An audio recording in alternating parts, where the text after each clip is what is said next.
C'est un monolithe de béton de 17 étages, planté dans le 13e arrondissement de Paris. Masséna, la plus grande caserne de pompiers de toute l'Europe, avec ses 200 soldats du feu et sa dizaine de véhicules prêts à partir 24 heures sur 24. Et on monte, on roule. On s'habille en roulant. Il est 23 h ce mercredi soir. Les pompiers viennent de recevoir un appel au 18. C'est un feu d'appartement rue Jean Massé au sud-est de Paris. 60 hommes mobilisés dans l'urgence, car c'est tout l'immeuble qui menace de s'embraser. Plusieurs camions, une grande échelle. Masséna est l'une des rares casernes à pouvoir mettre à disposition autant d'unités en moins de 30 minutes. Les hommes de Masséna partent en renfort de leurs collègues du centre de secours de Chaligny, les plus proches de l'incendie. Il faut agir vite. La nuit, le feu dans un immeuble peut piéger occupants et voisins dans leur sommeil. Celui-ci s'est déclaré au 6e et dernier étage de cet immeuble de style haussmannien. Le cauchemar des pompiers. Avec ses vieilles boiseries, ce type d'immeuble peut rapidement se transformer en fournaise incontrôlable. Au sol, les débris de la toiture laissent penser qu'une explosion s'est déjà produite. Les chaînes sont engagées ici, là. On attend, ils déblayent tout ça, là. Et après, les chaînes s'engagent. Il faut gérer une double urgence. D'abord déployer la grande échelle et envoyer les équipes dans les étages pour éteindre les flammes. Attention à l'électricité, c'est bon là, regarde vous tomber. Ils attaquent d'en bas, mais je veux au moins qu'en fait, si tu veux, il y ait des lances qui essayent d'abaisser. Eh ben il faudrait, je pense, une troisième lance et attaquer par le puits de chaud. Il y en a une troisième qui est en cours du Ok. Dans le même temps, les pompiers doivent aussi sécuriser et recenser tous les habitants, y compris des immeubles voisins. Dans ce type de feu, les fumées peuvent être aussi dangereuses que les flammes. Ouais, il y en a une qui est. J'ai entendu du bruit, j'étais dans mon lit, je suis sorti, j'en ai un peu pris dans les escaliers. C'est une course contre la montre. Il faut frapper à toutes les portes. Et on va pouvoir rester là. Ouais, vous restez là, vous serez à l'abri. Bonjour, vous êtes combien dans l'appartement? Il y a un bébé, on est trois avec Vous un êtes bébé. 3 au total. Vous restez à l'abri chez vous, ok? D'accord. S'il y a besoin, vous sortirez. Retour au sommet de l'immeuble en flammes. Une dizaine d'hommes est au combat. Un appartement en feu peut atteindre jusqu'à 600 degrés, fragilisant même les étages inférieurs. Faites gaffe quand même aussi au sol, il n'est peut-être pas très résistant. Nous suivons les hommes opérant à partir de la nacelle du bras articulé. Par mesure de sécurité, nous ne sommes pas autorisés à aller plus loin. Une équipe de pompiers reste, elle, au contact des flammes. Au sol, seule satisfaction pour l'heure, tous les habitants de l'immeuble sont en sécurité. Il n'y a toujours pas de blessés, mais on n'est pas évident qu'on n'en trouve pas dans les décombres. Hein. C'est pour ça qu'on mène plus avant les reconnaissances. Par chance, les locataires de l'appartement en flammes n'étaient pas présents cette nuit-là. Il n'y aura pas de victimes à déplorer. La deuxième lance, on essaye soit d'appuyer, soit de couper les propagations en poil chaud. Mais le combat des pompiers va durer toute la nuit.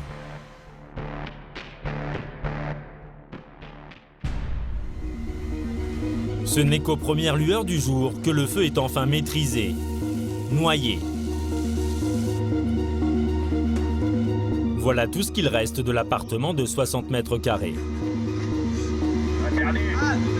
Un amas de cendres. La poubelle, elle est dans le couloir encore. Mais c'est bon, je peux descendre tout ça. Les pompiers vont rester sur place pendant des heures, arrosant pour empêcher toute reprise de feu. Et pour déblayer, inlassablement. Mais les poutres porteuses de l'appartement sont détruites, la charpente envolée. Alors dès l'aube, l'équipe scientifique du laboratoire de la préfecture de police est envoyée sur place. De l'autre côté, dans la cuisine, un petit placard. Donc t'as bien l'arrivée de gaz qui redescend et ça repart un au chauffe-eau et un à la gazinière. Ce sont eux qui doivent déterminer l'origine du sinistre, indispensable pour le propriétaire et les assurances. De gaz, une bouteille, un déversement de liquide inflammable dont les vapeurs ont formé une atmosphère explosive. Une fuite de gaz serait probablement à l'origine du drame. Pour autant, aucune piste n'est écartée. Mais ces experts doivent aussi garantir la sécurité de l'immeuble. Tous les appartements et les parties communes sont passés au peigne fin. Que le bâtiment ne soit pas endommagé dans les structures portantes. C'est propre. Pas de problème majeur. Les voisins pourront bientôt regagner leur domicile. Mission terminée pour les pompiers après 6 heures d'intervention. Mais une équipe réduite restera sur place, au moins pendant 24 heures. Car ceux que l'on surnomme les soldats du feu de Masséna sont en fait les anges gardiens de tout le sud de Paris. Voici le rayon d'action de ces pompiers d'exception. Paris 13e arrondissement et sa banlieue sud. 300 000 habitants à protéger, y compris dans des villes aux quartiers parfois difficiles comme Bagneux ou Villejuif. Avec 11 500 sorties par an, plus de 30 par jour, Masséna est une caserne en surchauffe permanente, entre feux domestiques et industriels. Feu de poids lourd, on y va! Ces pompiers couvrent 4 dépôts d'hydrocarbures, mais aussi les nombreux entrepôts et usines du sud de Paris.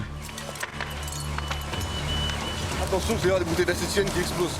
Pendant plusieurs semaines, nous avons vécu avec ces soldats de l'urgence. C'est qui de la gare, Vincent? Comme le sergent-chef Mathieu et ses nerfs d'acier et ses 22 ans d'expérience parisienne, l'atout pour gérer les situations délicates jusque dans le métro parisien. Tu t'occupes avec les équipes de l'approche de la victime. Allez, pareil. Pour tous, sauver des vies est une vocation. Allez, tiens là. C'est notamment celle d'Anthony, 20 ans, jeune recrue de la caserne. J'ai appelé pour un homme de 90 ans. Lors de ses toutes premières interventions, vous verrez comment il se retrouve avec la vie d'un homme entre ses mains.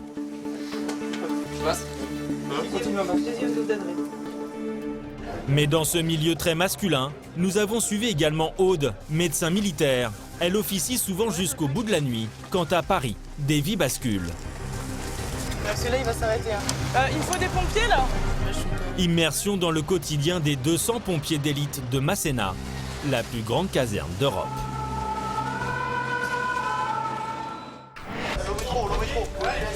Alerte maximum dans le centre de commandement de Masséna. Le 13, à mon avis, c'est qui de la gare, Vincent? Ce soir-là, le sergent-chef Mathieu et ses hommes sont appelés sur une opération hors du commun, dans le métro parisien. Allez, go! Allez! Une vingtaine de pompiers va être dépêchés sur place. Un homme vient de chuter sur les rails il y a quelques minutes. Accident ou tentative de suicide? Pour l'heure, les pompiers disposent de très peu d'informations. Seule certitude, cela s'est produit dans une station aérienne, la configuration la plus délicate. Déjà, ça fait longtemps qu'on n'en a pas fait. Donc là, la question est de savoir, c'est est-ce qu'il est passé complètement dessous ou est-ce qu'il est juste sur les voies et s'il est en vie, de le stabiliser au maximum pour que les moyens médicalisés puissent le transporter. Donc ça on verra. L'intervention est sur la ligne 6, l'une des plus fréquentées, avec 600 000 passagers par jour. On part avec l'intérêt de se faire victime sur les bois. Nous sommes station Quai de la Gare, dans le quartier de Bercy. C'est Mathieu qui prend en main l'opération. Le FA 38 Masséna se présente. Ok, vous montez, vous rejoignez les équipes. Il doit d'abord s'assurer que tout risque de suraccident est écarté. L'électricité sur les rails, coupée. Tu prends le numéro de la barrette qui est tiré en tête de quai. Vincent, est-ce que tu as mis en sécurité le quai? C'est bon, je viens d'appeler le 430 numéro de ligne. C'est confirmé que c'est coupé. Tu t'occupes avec les équipes de l'approche de la victime. D'accord, tu es sur cette partie-là. Vous mettez à disposition du chef Dio. Allez. Les voyageurs de la rame ont déjà été évacués. Certains, pris de panique, sont pris en charge par le SAMU. Le conducteur, lui, est sous le choc. Vous avez vu quelqu'un sauter, c'est sûr. J'ai l'impression qu'il passe plus de des On va avoir besoin mécaniques. des équipes pour désactiver. L'homme aurait sauté par-dessus l'escalator donnant sur le quai pour gagner du temps. Il aurait chuté à la réception et glissé sous la rame, au moment où le train entrait en gare. Oui, on le voit. Tu le vois? Il est en dessous. Oui, je sais quoi, c'est les... Il est coincé entre les deux essieux, donc je pense qu'il n'y a pas grand chose à faire. il est plié sur lui. Découverte d'un homme, décès certain, coincé sous le métro suite à une chute. Et attendons moyen de levage RATP. L'homme n'a pas survécu. Les pompiers sont sonnés. C'est une vie qui leur échappe. Désormais, il va falloir prendre soin du corps du malheureux voyageur. Mais avant d'engager les grands moyens pour soulever le wagon, les pompiers doivent évacuer les passagers présents dans un deuxième métro qui suivait juste derrière. Avec l'électricité coupée, il a dû s'arrêter sur le pont aérien, à 100 mètres de la station. Les équipes de relevage, c'est bon pour... ça a été demandé, non? On arrive dans 2-3 minutes là. Les gens, il va falloir certainement les évacuer. Très bien. Il est 19h ce vendredi soir et c'est l'heure de pointe. Déjà une demi-heure que la moitié de la ligne est suspendue, quand l'ordre est donné d'évacuer. La Seine est juste en dessous. Il va falloir tout faire pour éviter la panique. 500 personnes à sécuriser sur les voies, là où personne ne va habituellement. Dans l'obscurité, les pompiers guident les passagers, comme sur un fil.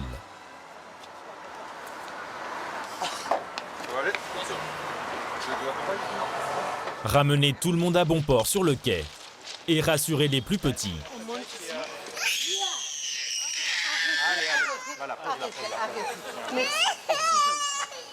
C'est toujours Mathieu à la coordination.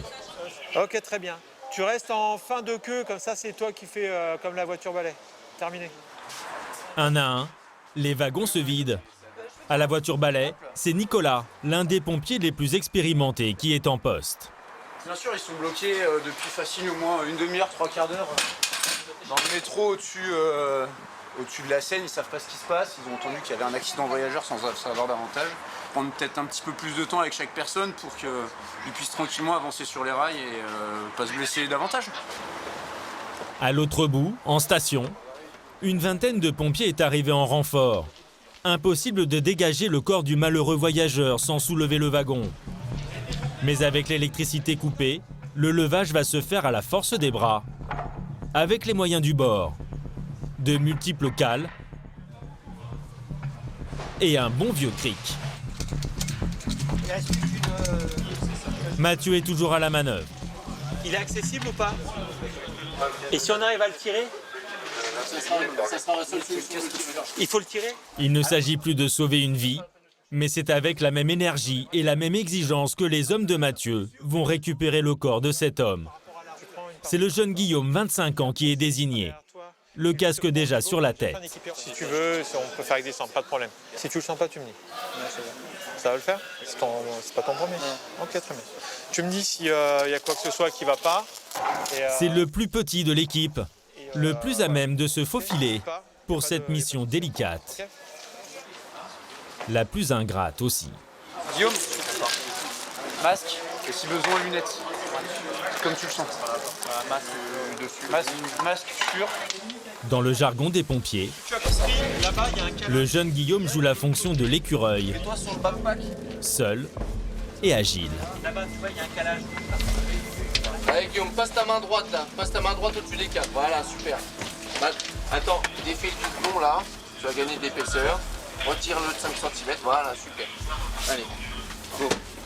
Sa finesse d'un côté, les gros bras de l'autre. Les pompiers mettent plus de 2 heures à parvenir à extirper le voyageur.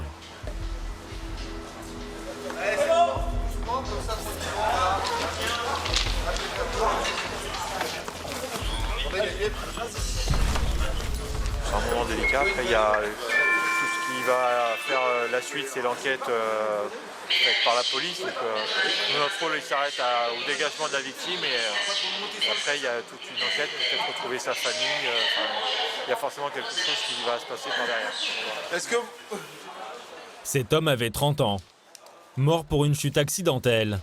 Ça va, c'est bon? Il est 1h30 du matin. Fin d'intervention des pompiers. La ligne a été immobilisée pendant 6 heures.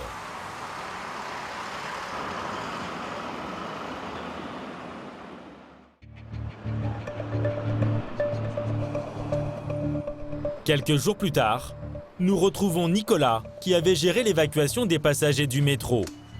Il est 6 heures, et comme beaucoup de Parisiens, c'est en transport en commun qu'il se rend lui aussi au travail.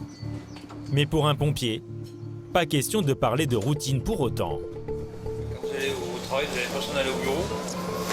Tous les matins, il faut se lever pour aller au boulot, mais c'est pas comme aller passer sa journée au boulot. C'est certes des automatismes, mais c'est rien d'habituel, parce qu'aujourd'hui, on sait pas ce qui peut se passer. Nicolas a intégré la caserne Masséna il y a 4 ans. C'est une certaine fierté pour ce caporal-chef de 30 ans. Car elle impressionne, avec ses 37 mètres de haut, composés de blocs de béton. Elle est un peu particulière, mais on s'y plaît. Avec ses 200 pompiers, Salut. On pourrait croire que cette caserne est une grosse usine impersonnelle. Et pourtant, ici, tout le monde se connaît. Bonjour. Et c'est à pas de loup que Nicolas prend le relais des hommes de garde cette nuit. Et ça dort encore. Il y en a 3 qui dorment. C'est parti pour une garde de 24 heures, voire 48 heures en cas de coup dur et de grosses interventions. Par tradition et par esprit de corps, Nicolas et ses collègues pompiers militaires du jour se retrouvent souvent très tôt le matin, 1 heure avant le rassemblement. Le rasage, c'est toujours en commun. En tant que pompier, si on n'aime pas la collectivité et si on n'aime pas vivre ensemble, il faut changer de métier. C'est vivre avec les autres en permanence. Vivre avec les autres et aider les autres. Au début, je ne peux pas dire le contraire. Au début, un peu difficile, mais après, ça va. Tout le monde se charrie, mais tout le monde garde un œil sur la montre, en permanence. 10 étages au-dessus, d'autres peuvent rester un peu plus longtemps en famille. Toi aussi, Tom? Oui. Tu veux des gâteaux? Va chercher ton assiette. D'accord. C'est maman qui a fait le gâteau.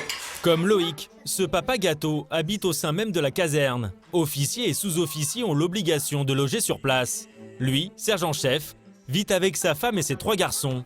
Il y a Maxime, 7 ans, et Tom et Axel, 5 et 2 ans. Avec eux, la relève est assurée. Tous grandissent au son de la sirène d'alarme. Ça sonne beaucoup? Oui. Ouais. Même que ça a sonné un peu la nuit. La nuit? Tu l'entends quand ça sonne la nuit? Oui. Est-ce que ça vous réveille la sonnerie la nuit? Non, Vous ne l'entendez pas? Non. Et en journée, quand ça sonne? On l'entend parfaitement. Vous l'entendez parfaitement? Aujourd'hui, c'est week-end, mais pas pour Loïc. Le rassemblement est dans 1 heure. Montez dans la chambre, ça décale là. Alors il ne faut pas traîner. Allez, vas-y, monte dans la chambre. Les petits apprentis pompiers connaissent le vocabulaire. C'est le top départ pour se préparer. L'appartement familial de 90 mètres carrés est leur terrain d'action pour faire comme papa. Là, c'est parti. La radio, important. Une radio, une hache, un casque. À force de me voir partir sur intervention, et que on en parle beaucoup parce qu'ils sont très intéressés par ce milieu, hein, ils sont un peu formatés malheureusement, d'essayer de comprendre ce qui se passe du moment où ça sonne jusqu'au camion et au déroulement des interventions en restant assez large. Ils se font leurs petits films et leurs propres exercices à la maison. Axel, il est où ton casque? Ça décale? Vite, vite. Allez, c'est parti. Et il n'y a pas d'âge pour attraper le virus. Il se doute quand même qu'il y a des interventions qui peuvent être plus dangereuses que d'autres, et notamment que le feu, voilà, c'est assez dangereux. Et maintenant, le risque n'est pas encore perçu à leur âge. Passage cardiaque. Trop tôt pour parler des risques du métier, mais le sens de l'urgence, visiblement, est déjà bien intégré pour sauver des vies. Bouge à bouche.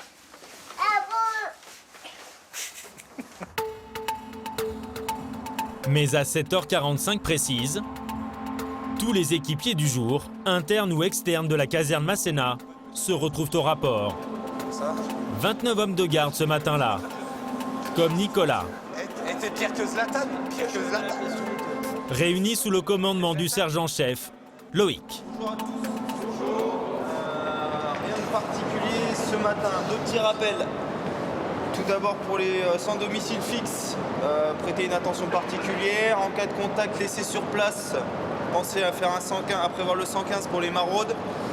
Et en tout état de cause, le contact est obligatoire. Coupé, vérification du matériel.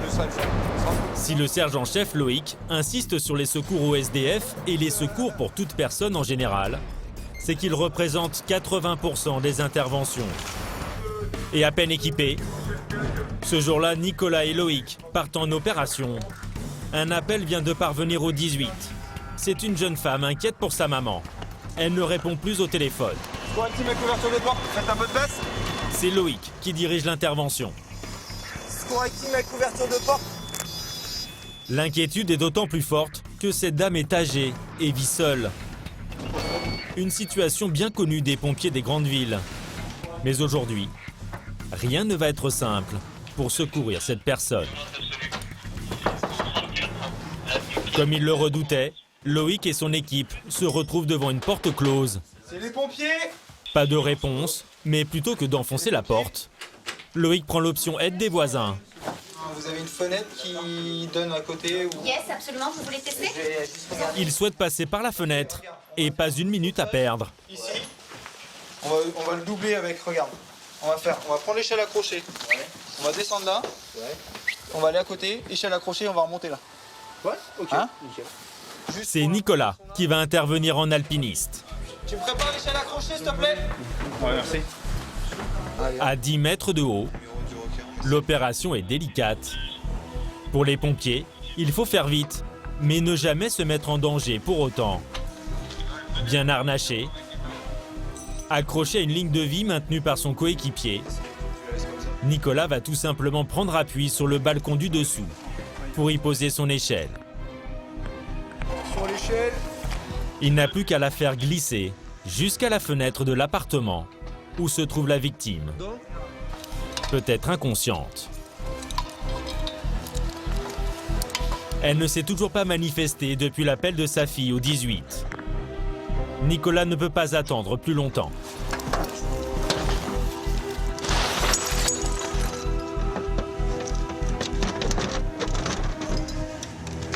C'est les pompiers, est-ce qu'il y a quelqu'un? Ah, bonjour madame. Désolé de vous déranger, on nous a appelé pour vous. C'est une bonne surprise. La dame est consciente, mais totalement hagarde. Vous avez pas entendu frapper? Pas de réponse, mais Nicolas va devoir à présent ouvrir à ses collègues, restés sur le palier, derrière la porte de l'appartement. Encore faut-il avoir les clés. Je vois pas vos clés, madame. Mais dès qu'il a le dos tourné, la dame se précipite vers le balcon. Madame, oh, madame, oh! Apparemment, la dame voulait sauter. Hé, ça suffit. Ça suffit avec ces bêtises. Loïc et le reste de l'équipe vont enfin pouvoir pénétrer dans l'appartement. Pour Nicolas, c'est le soulagement après avoir été brusque, afin de protéger cette dame contre elle-même. De toute façon, il n'y a pas le choix. À chaque fois qu'on est affecté par la moindre victime, on n'avance plus. Déjà au niveau de l'intervention, on n'avance pas. Et après, en tant que personne, on n'avance pas. Si chaque personne un peu en détresse nous affecte à 100%, le truc c'est qu'on s'en sort jamais. Si pour chaque victime qu'on fait, on doit passer 2 heures à pleurer, forcément ça passera jamais. Après un premier bilan médical, plus de peur que de mal. Mais cette dame va être conduite à l'hôpital pour des examens approfondis. C'est là qu'elle pourra y retrouver sa fille, désormais rassurée. À Paris, près de 600 000 personnes vivent seules, soit un quart de la population. Être à leur écoute dans des moments de détresse est aussi l'une des principales missions d'urgence des pompiers. Retour à Masséna pour l'ensemble de l'équipe.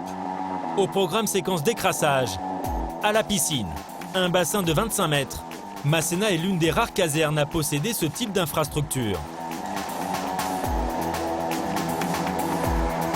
J'ai 1,5 km en 1 heure. Tout le monde le fait tous les ans.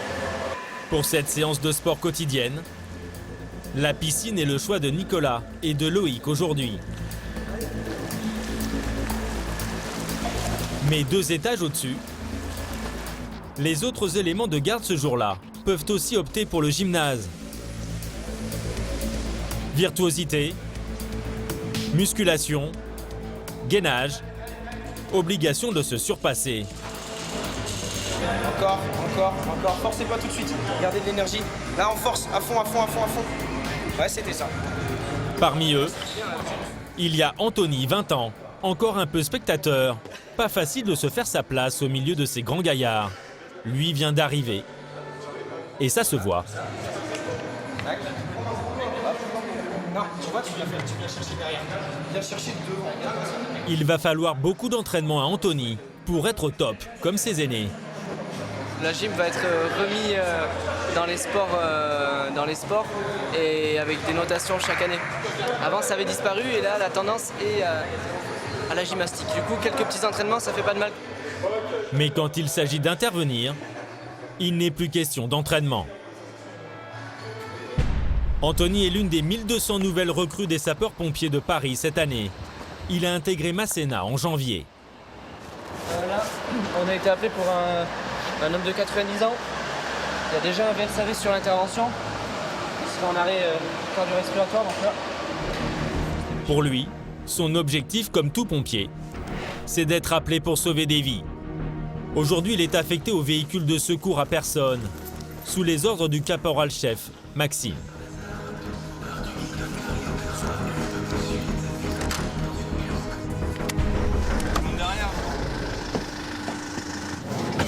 Là, on part pour un arrêt cardio-respiratoire sur demande du VSAV1. Un arrêt cardio-respiratoire, autrement dit chaque minute compte. Le SAMU et une première équipe de pompiers sont déjà sur place. Mais l'homme n'est pas transportable. L'équipe de Maxime et d'Anthony va devoir assurer le relais. On y va en renfort en fait, pour se relayer, pour que le massage cardiaque soit efficace. Parce qu'en fait, sur le long terme, ça peut être des interventions de ce type peuvent durer longtemps. Et pour que le massage soit efficace, en fait, on fait des relais toutes les 2 minutes. Une vie à 100 à l'heure pour le jeune Anthony. Tout juste débarqué de Bayonne, c'est en tant que pompier qu'il découvre Paris et ses multiples interventions. Je viens tout juste d'arriver, là, ça fait 2 mois que j'étais affecté au centre de secours de Masséna. Je pensais pas qu'il y en avait autant et c'est vrai que ça bouge beaucoup, mais bon, tant mieux, comme ça nous fait découvrir la ville. Aujourd'hui, ils interviennent en plein cœur du quartier chinois, du 13e arrondissement. Défibrillateur et électrocardiogramme sur le dos. Anthony ne le sait pas encore. Mais cette fois, c'est lui qui va porter la mission.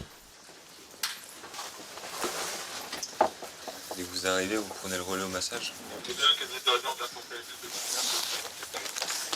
C'est mon premier massage. Vous avez bien entendu. Anthony n'a encore jamais fait de massage cardiaque en intervention. Il ne s'est entraîné que sur des mannequins. Mais pas le temps de gamberger.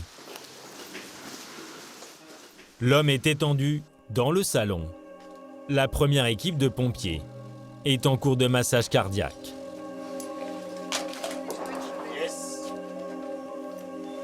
On changera dans 10 secondes. Ça va être le tour d'Anthony de prendre le relais. Dans moins de 10 secondes, il va devoir avoir le bon geste. Ça tourne. C'est à lui. Continue à masser. Deuxième dose d'adré. Anthony va masser sans relâche, à la même cadence. Quand au bout d'1 minute, avant de passer le relais à son tour, le cœur repart, au grand soulagement de l'équipe. A priori, c'est bien parti pour ce monsieur. Anthony a encore du mal à réaliser, mais c'est bien lui qui a ramené cet homme à la vie. Si on le sort en ligne, on apprend le massage, des insufflations tout sur le mannequin, mais c'est vrai que sur une vraie victime, c'est pas la même chose. Pourquoi? Parce qu'on a un peu plus d'adrénaline, c'est pas un mannequin, on voit qu'il y a une vraie personne en face de nous. Il s'est très bien débrouillé et il nous a fait un bon massage qui nous a permis de ramener ce monsieur. Donc on peut être assez satisfait du travail réalisé, entre autres de son travail. Vous êtes prêts? Attention pour lever. Désormais dans un état stable, l'homme peut être évacué vers l'hôpital le plus proche. Une échographie du cœur montrera des coronaires bouchés. Ce monsieur de 90 ans devra subir une opération chirurgicale. Le sort d'une vie s'est joué en quelques minutes. C'est aussi pour ce genre d'intervention qu'Anthony a choisi d'intégrer les pompiers de Paris. On se sent utile quand on vient en aide à ces personnes-là et c'est gratifiant. Anthony peut être fier de cette première intervention. De jour comme de nuit, Les soldats du feu de la plus grande caserne d'Europe réalisent plus de 30 sorties sur 24 heures, 11 500 sur toute l'année 2017. Parmi elles, 5% en moyenne concernent des incendies. Quelques semaines plus tard, nous les retrouvons justement en pleine nuit.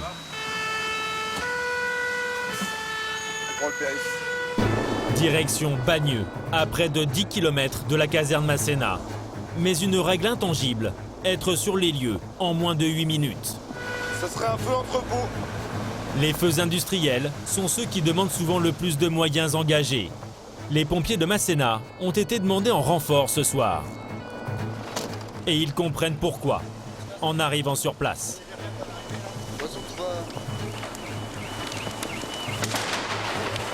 500 mètres carrés d'entrepôt en flammes, abritant un concessionnaire automobile. Mais aussi à l'étage un grossiste en matériel de plomberie et de chauffage, hautement inflammable. Attention, parce que c'est un bâtiment de plomberie, il peut y avoir des bouteilles d'acétylène qui explosent. Thibaut, c'est bien confirmé. Ouais, c'est ça. C'est Vincent, sergent-chef à Masséna, qui coordonne. 135 hommes et 60 véhicules sont déjà à pied d'œuvre. Mais avec les risques de déflagration, c'est à distance qu'il faut agir. Nous, notre mission là, c'est d'alimenter le BEA. On va faire 2 lignes de 110 pour alimenter le BEA, comme ça, ils vont faire un lance-canon pour taper directement en hauteur au niveau du toit. Le BEA, c'est ce bras élévateur aérien, leur arme maîtresse. Elle débite 3000 litres d'eau à la minute. Il faut agir vite, car l'entrepôt est entouré d'immeubles d'habitation d'une dizaine d'étages. Les pompiers arrosent par le dessus ou en frontal. Ce sont des millions de litres d'eau qui s'abattent sur cette surface industrielle. Après 2 heures de lutte, le feu en façade du moins commence à être circonscrit. C'est le moment pour Vincent d'envoyer des hommes en éclaireur. Les 2 équipes à disposition, et on a la division là, le sang. On va faire les reconnaissances au rez-de-chaussée, par contre il y a du jus sur le volet là. On va y mettre la reconnaissance sur le rez-de-chaussée. Ok, on va faire l'arco du rez-de-chaussée là. Les éclaireurs vont passer par la rampe du garage automobile, fermée par ce rideau de fer. Il y en a 2, enfin les 2 lances qui sont à terre, et la lance sur le BEA elle est en train d'attaquer de l'extérieur. Eux ils sont en train de trouver un point d'accès pour pouvoir intégrer les locaux et faire l'extinction de l'intérieur. 6 hommes en reconnaissance sous la directive de Vincent. Bonne nouvelle, pas de flammes sur les 20 premiers mètres. Une dalle de béton sépare hermétiquement la première partie du garage et l'entrepôt de plomberie à l'étage, à l'origine du sinistre. La fournaise est peut-être juste derrière ce deuxième rideau de fer. Ils vont ouvrir toute la barrière là, toute la porte, comme ça pour avoir les meilleurs points d'attaque. Dès qu'ils s'enfoncent, les pompiers se retrouvent au milieu d'une piscine. Les millions de litres d'eau ont noyé totalement la concession automobile.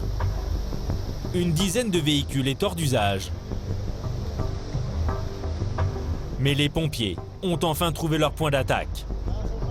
La terrasse de la concession automobile est épargnée et donne sur l'entrepôt de plomberie dont l'arrière est toujours en proie aux flammes. Le feu va enfin pouvoir être combattu à hauteur d'homme. Les pompiers lutteront jusqu'à 5 h du matin pour maîtriser l'incendie. Cette nuit-là, aucune habitation ne sera touchée, aucun blessé à déplorer.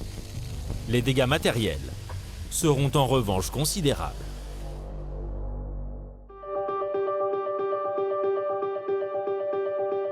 Retour à Masséna. Une nouvelle équipe vient de prendre ses quartiers dans le monolithe de béton. 60 hommes de garde ce jour. Nous y retrouvons Nicolas et Loïc, qui il y a quelques jours avaient secouru une dame seule. Cette fois-ci, les 2 hommes et leurs coéquipiers reçoivent une nouvelle alerte au feu. On prépare la caméra thermique. Bah, apparemment c'est un feu qui aurait existé, donc un feu qui a eu lieu, qui est éteint. Et du coup on va vérifier s'il n'y a rien d'autre qui consume derrière. Allez personnel, venez les gars. Tenue anti-feu, bouteille à air comprimé, Mais arrivé à l'appartement, Ça a brûlé là, au circuit. le danger est vite écarté. Les pompiers se transforment en électriciens éclairés. Ouais, mais on va l'enlever tant qu'à faire, comme ça il y aura plus de... Vous avez un... Voilà. Mission maintenant, changer le radiateur, monsieur. Eh ben messieurs, on vous souhaite une bonne après-midi. Merci en tout cas. Allez. Il fallait juste débrancher un radiateur défectueux. Là on a échoué, on n'a pas réussi à sauver un radiateur. Non. Bon, voilà, c'est les aléas du métier. En règle générale, à partir du moment où on est dans l'urgence et dans l'inquiétude, bah, on appelle les pompiers. Voilà. Appareil en panne à changer. Ou fuite d'eau abondante dans un appartement. Comme celui-ci. Déjà 5 cm d'eau dans le séjour et la cuisine. Et la télévision qui reste allumée en dépit des risques d'électrisation. Les pompiers doivent prendre les choses en main, de A à Z. Ah, ça fuit en continu, on cherche le barrage d'eau. Pour stopper l'hémorragie, il suffit parfois de couper tout simplement l'arrivée d'eau. Ah ben voilà. Bon, parfait. Ça c'est une bonne chose de fait. Même quand on est pompier d'élite, dans la plus grande caserne d'Europe, il faut savoir gérer avec la même attention ces journées parfois cocasses, durant lesquelles leur seule présence est recherchée, pour être juste rassuré.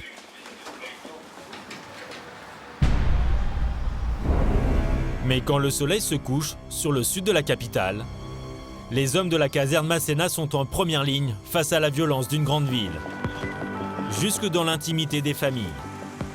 Cette nuit-là, les pompiers de garde viennent d'être appelés pour une altercation entre 2 personnes dans leur appartement. Une mission aussi délicate qu'imprévisible. Ils ne savent jamais comment ce genre de situation peut évoluer. Une intervention qui peut déraper peut-être? Ou pas? Ben, j'espère pas. On va voir ce que ça donne. Vas-y, donne-moi le petit. À 25 ans, Kevin est déjà chef de mission à Masséna, affichant un sang-froid à toute épreuve. Bonjour, c'est chez vous? C'est le fils qui a prévenu les pompiers qui les accueillent au bas de l'immeuble. Monsieur, il est encore agressif là ou pas? C'était à 5 minutes, je sais pas, mais là mon père il est en train de la tenir en fait. Ah, il le tient encore là? Ouais, je crois qu'il la tient encore. D'accord. Il y a la police qui va arriver? Il est pas armé le monsieur là, il a pas de couteau, il a rien de tout ça. C'est une fille. Ah, c'est une fille? D'accord. C'est à quel étage? Allez. Première surprise pour Kevin, il ne s'agit pas d'une bagarre entre 2 hommes. L'agresseur est en fait une fille qui aurait menacé son père. Ok. Allez-y, rentrez les gars. Quand ils entrent dans l'appartement, le papa est toujours dans le salon, ceinturant et maîtrisant sa fille. Pour Kevin, la priorité est d'établir le contact. Bon, qu'est-ce qui se passe là? Je me suis énervée et puis je tape un peu partout, ça fait mal un truc, puis ça accroche à moi, ça sait pas les D'accord. Là, ce qu'il va me faire. D'accord, d'accord. Mais là, Je suis malade, en plus j'appelle tout le temps la police pour leur dire qu'eux ils m'embêtent et tout ça et personne bouge et tout ça, alors que je suis malade, je suis comme psychiatrie mon gars. d'accord. Et lui il m'embête, il m'a déchiré mon habit, il m'a dit. D'accord, d'accord. La jeune fille, tout juste majeure, souffre de schizophrénie, un trouble de la personnalité. Écoutez-moi, on va se détendre. Il y a mes collègues qui sont là, on va discuter avec vous. Pour l'instant, je vais aller voir. C'est qui là le monsieur pour vous? C'est qui le monsieur là pour vous? C'est mon père. Bah écoutez, pour un moment, je vais aller voir votre père, d'accord? Je vais discuter avec. Et vous allez discuter avec mes collègues. Oui, d'accord? Deuxième priorité, séparer les protagonistes. La lutte, visiblement, a été violente. Je sais pas trop parce que je débute, voilà. Le papa et la fille ont tous les deux leurs vêtements déchirés et livrent leur version chacun de leur côté. Un petit peu. Vous pouvez m'expliquer un peu ce qui s'est passé? Vous n'avez pas une deuxième pièce là où on peut s'asseoir tranquillement? Je suis pas d'accord avec ce qu'on raconte, je suis différente. D'accord. Attends, je vais pas tomber. La jeune femme est sortie de l'hôpital psychiatrique il y a seulement 1 mois et doit suivre logiquement un traitement médical. Alors vous connaissez le nom du médicament? Oui. Ok, c'est quoi? Ne plus prendre les médicaments. D'accord, elle est suivie où là, votre fille? Où ça? Selon le papa, la jeune fille ne prend plus son traitement depuis 1 semaine. Elle a fait une crise de colère. De toute façon, nous, tout ce qu'on peut faire, c'est de l'emmener aux urgences. Oui, c'est vrai. D'accord? Bon. Elle vous a pas agressé avec... Des coups sur le visage. Kevin préfère s'assurer qu'il n'y a pas de blessures plus importantes. Ça marche. Vous avez mal aux dents? Il y a des dents qui sont un peu abîmées? Un petit peu? Oui. Alors bougez pas, je vais regarder ça. Ouvrez la bouche, ouvrez la bouche. Bon, vous allez... Bon, les dents, ça va, d'accord? Non, ça va, ça va. Les dents, ça va. Bon, vous n'avez pas perdu connaissance? Rien de tout ça? Pas envie de vomir? Pas de nausée? Pas mal à la tête? Bon, bah écoutez, il y a la police qui devra arriver. On va essayer de raisonner un peu votre fille pour qu'elle vienne avec nous. Est-ce que vous pouvez préparer son dossier médical, par contre? Oui, oui. Plus de peur que de mal.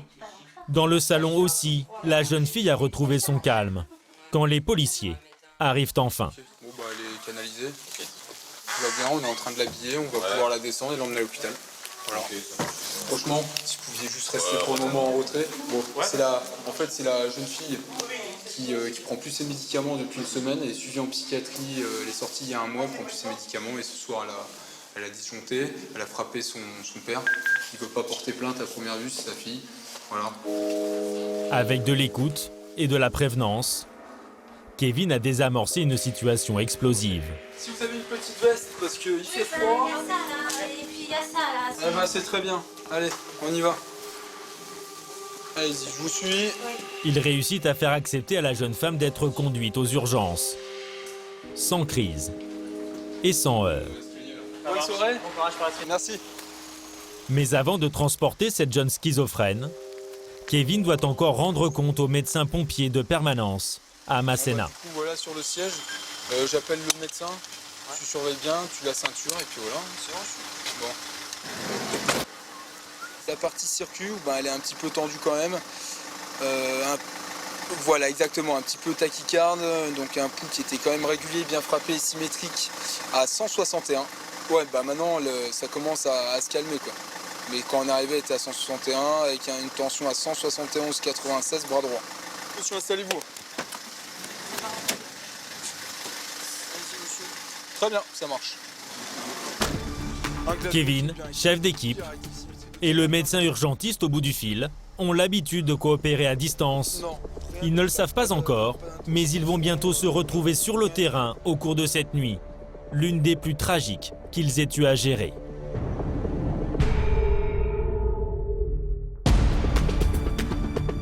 À Masséna, cette nuit, le médecin urgentiste est une femme.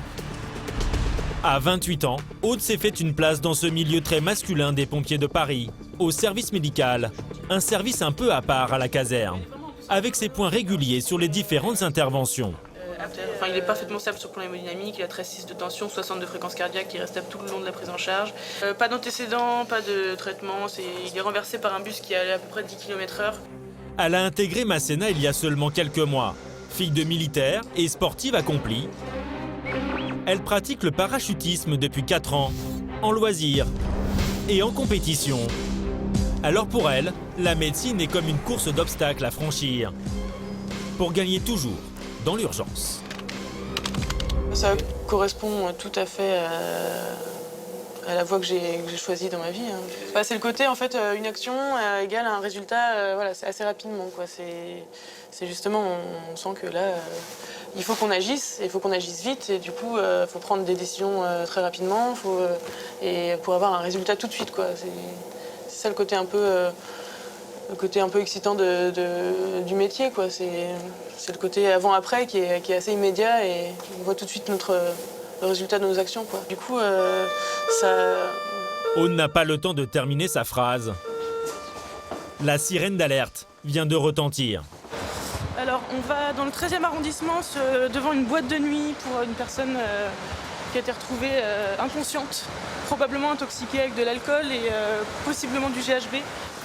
Intoxication au GHB, une molécule présente dans un détergent industriel aux effets désinhibants sexuels. Coordination médicale, la R60 Masséna participe. Il s'agit du GBL, c'est le nouveau produit à la mode qui circule actuellement dans les boîtes de nuit. Aude y est de plus en plus confrontée, surtout les week-ends, car ce GBL provoque régulièrement des comas. Ce soir, la fête a brutalement été interrompue sur ce quai de Seine, dans une péniche discothèque. Asseyez-vous. Le premier arrivé sur les lieux est Kevin, qui avait géré la jeune femme schizophrène un peu plus tôt. C'est lui qui expose à Aude la situation d'urgence vitale. On arrive pour une première victime dans le coma. Et à la suite, j'ai une deuxième victime, exactement les mêmes symptômes, pareil sur le même bateau. Les deux auraient consommé du GHB plus de l'alcool. Voilà, il y a environ une demi-heure. Et dans quel âge? Ils ont une vingtaine d'années. Les deux jeunes hommes sont dans le coma. Ils ont 29 et 23 ans. Les premiers éléments recueillis par la police indiquent qu'ils auraient bien bu ce fameux GBL, le détergent industriel. Quelques gouttes suffisent pour vous mettre dans un état euphorique. Mais au-delà, c'est l'overdose. La dose toxique, entre la dose de plaisir et la dose toxique, la limite elle est très fine, donc en fait il bascule facilement de l'autre côté. Et, voilà. Pas du tout à aucune stimulation, donc là ils risquent tout simplement d'arrêter de respirer ou alors de vomir et de vomir dans leurs bronches. Et voilà, donc c'est pronostic vital engagé, c'est sûr. Le premier est pris en charge par le SAMU. Le deuxième, c'est Aude qui doit le stabiliser. Il a le cœur qui bat très lentement, trop lentement. Donc on essaie de l'accélérer un petit peu. Son cœur tombe à 28 pulsations minutes. Et là, il peut s'arrêter à tout moment. Injection d'adrénaline. On va passer à la DRE pour aller rapidement, parce que là... Mais rien n'y fait. L'homme est en arrêt cardiaque. C'est un combat pour la vie qui vient de commencer. Il me faut des pompiers là. Plusieurs pompiers vont se relayer pendant près d'une heure. Aude va tout engager. Tiens, ça c'est bon. On lui fait des chocs électriques pour essayer de refaire partir le cœur. 4 chocs vont finalement le ramener à la vie. Tu veux quelque chose ou pas? Moi j'ai bien. Le jeune sapeur-pompier, Kevin, arrivé en premier, est encore sonné. C'est toujours un peu délicat de voir quelqu'un qui a à peu près le même âge que nous se faire masser, quoi. Voilà, surtout en soirée comme ça, c'est pas prévu pour, on doit toujours s'amuser et puis que ça doit toujours rester correct et dans la limite du raisonnable. Et là, ça a franchi la limite, quoi. Voilà, c'est tout. Dans le camion du SAMU, Aude vient maintenant s'enquérir de l'état du second jeune homme, tombé dans le coma. Et t'as une place ou pas? Il n'a pas fait d'arrêt cardiaque. Il a été stable depuis le début. En revanche, chez les pompiers, le pronostic vital est toujours engagé pour la première victime. Mais le cœur est reparti. Aude est parvenu à le stabiliser.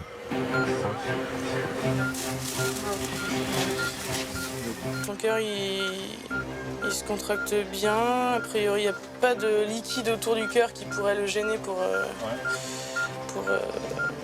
battre. Et Aude prend la décision de le transporter vers l'hôpital le plus proche. oui, la Masséna. Ouais, on va en réa Combe, à la Pitié. Sous escorte des motards de la police, les deux jeunes hommes toujours plongés dans le coma sont conduits en moins de 5 minutes vers les services de réanimation de l'hôpital de la Pitié-Salpêtrière. Aude va les accompagner jusqu'au bout, transmettant désormais la vie de ces hommes dans les mains des chirurgiens. L'un d'entre eux sortira du coma le lendemain. Et puis on a pu sevrer au final la noradrénaline. Le deuxième, celui qui avait fait un arrêt cardiaque, est finalement décédé 13 jours plus tard, malgré les efforts de Aude et de ses confrères médecins des hôpitaux de Paris. Il avait 23 ans.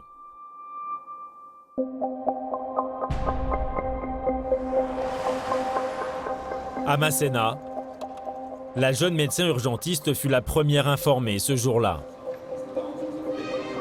Une triste nouvelle, mais elle n'en laissera rien paraître et tiendra son rang au sein des sapeurs-pompiers de garde. Garde à vous. Bonjour à tous. Aujourd'hui, garde du vendredi 16 mars, en Basilique. Au même moment, sur le toit de la plus grande caserne d'Europe, les couleurs sont hissées, rappelant comme chaque jour le statut militaire des soldats du feu de Paris, prêts à servir tout un chacun. Je ne veux connaître ni ta philosophie, ni ta religion, ni ta tendance politique. Peu m'importe que tu sois jeune ou vieux, riche ou pauvre, français ou étranger. Si je me permets de te demander quelle est ta peine, ce n'est pas par indiscrétion, mais bien pour mieux t'aider.